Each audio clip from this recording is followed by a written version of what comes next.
សួស្តីបងប្អូនទាំងអស់គ្នាស្វាគមន៍មកកាន់ Channel នៃ Chen Learning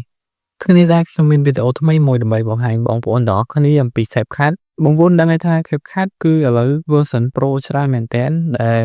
វាពិបាកក្នុងការយើង export ឥឡូវសូម្បីតែ export ក៏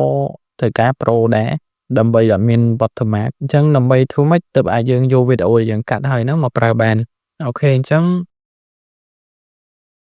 ជាដំបូងបងប្អូនចូលមកកាន់ CapCut របស់បងប្អូនមកបន្ទាប់មកបងប្អូនធ្វើការ create project តាមធម្មតាមកអញ្ចឹងបងប្អូនធ្វើការ import project មកឥឡូវយើងឧទាហរណ៍ថាអូខេវីដេអូនេះចាអូខេខ្ញុំ add ពីសូអញ្ចឹងឥឡូវបងប្អូនឃើញហើយ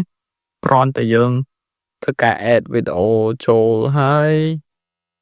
យើងធ្វើការ export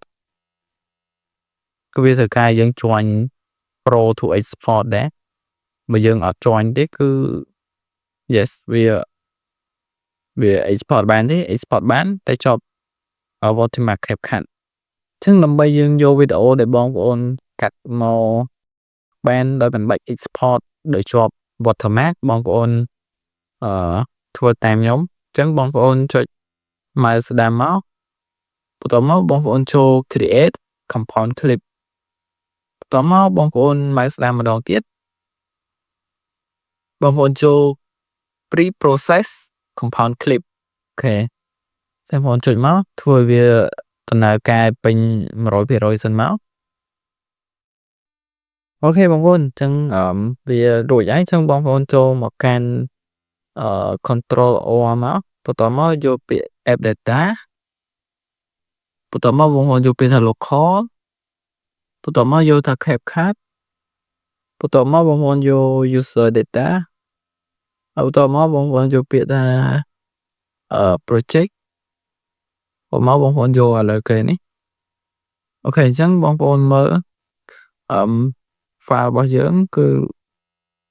05 24ហើយលេខ1អូខេអញ្ចឹងអានេះអញ្ចឹងចានេះមកហើយយកពាក្យ resource combine អូខេអញ្ចឹងនេះគឺវីដេអូដែលយើងប្រើប្រាស់បានអូខេអញ្ចឹងយើងចាប់ចេញមកអត់បានទេបងប្អូនដោយសារវាកំពុងតែនៅក្នុង CapCut ណាអញ្ចឹងបងប្អូនធ្វើការបិទ CapCut មក collection មកអូខេបន្ទាប់មកបងប្អូនធ្វើការទាញវាចេញអូខេអញ្ចឹងវីដេអូនេះគឺយើងអាចប្រើការបានហើយយើងអាចបង្ហោះលើ YouTube ឬក៏បង្ហោះតាមបណ្ដាញសង្គមរបស់បងប្អូនធ្វើការបានអញ្ចឹងបើបងប្អូនមានចម្ងល់អ្វីអាច comment ខាងក្រោមបានសូមកុំភ្លេចជួយ like ហើយនិង subscribe channel ខ្ញុំផងដើម្បីទទួលបានវីដេអូថ្មីៗទៀតសូមអរគុណ